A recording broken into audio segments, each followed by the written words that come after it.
You walk into a forest, but something feels off. The trees are slightly taller than they should be. The spaces between them wider than expected, as if this place was designed for something larger. You try to ignore it, but with every step, the scale feels just a little wrong. We're often told that forests have always been more or less like this, only changing in density or species over time.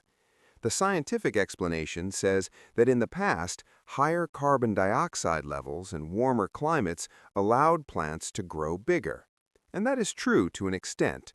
Fossil records do show massive plant life.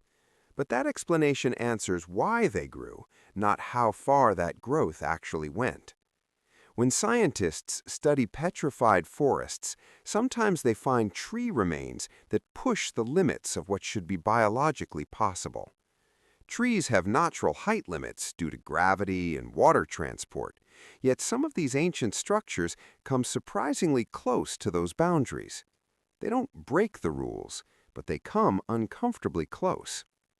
Then there are historical accounts. Different civilizations across different time periods described forests so dense and trees so massive that sunlight barely touched the ground. It's easy to dismiss this as exaggeration, but when similar descriptions appear again and again, it starts to feel less random. Not proof, but a pattern.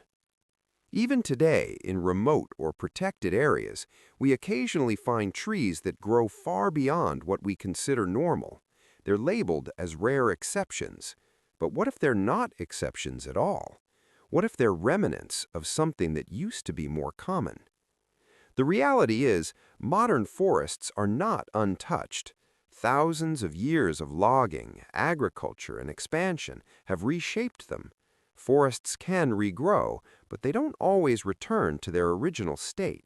In some places, even the soil seems thinner, less rich, like something important was lost and never fully restored.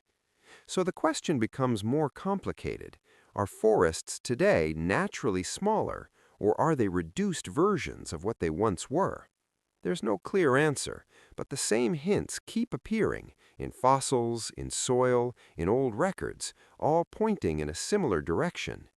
Imagine a world where trees were not just bigger, but vastly larger, where the canopy stood much higher, the shadows ran deeper, and the entire ecosystem operated on a different scale.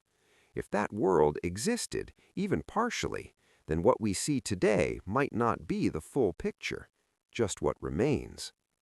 In the end, this isn't about proving anything. It's about noticing the pattern, because sometimes what we call normal is simply what's left behind. And the next time you walk through a forest, take a moment to really look around and ask yourself, is this nature at its full scale, or just a smaller version of what it used to be?